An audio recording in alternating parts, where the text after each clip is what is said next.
ఇప్పుడు మనము రాగి లడ్డు చేస్తున్నాం కదా, దానికోసం ఫస్ట్ గ్రౌండ్నట్స్ కొంచెం హీట్ చేసి ఇట్లా కొంచెం గీ వేసుకొని హీట్ చేయండి. రోస్టెడ్ అయితే కొద్దిగా మేలు కదా మనకు కాదు. యాక్చువల్లీ గీ ఉండాలి, అది అయిపోయింది. నాకేం నచ్చేది, బట్ అయినా గీ వేసే టేస్ట్ నేను తినకపోయినా ఇంట్లో వాళ్ళైనా తింటారు అనే దీంతో నేను ఇది చేస్తున్నా. అంటే మేము గీలో బాగా గీ వేసేసి పెట్టాం కదా, గీలో ఇది కొంచెం బాగా రోస్ట్ కావాలి. మీకు కావాలంటే ఇంకా వేసుకోవచ్చు.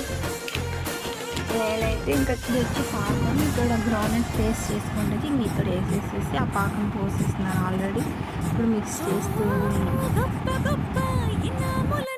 ఇలా లడ్డూలాగా చేసుకొని ఇలా పెట్టి ఇలా అంతా లడ్డు చేసుకుంటే కొన్ని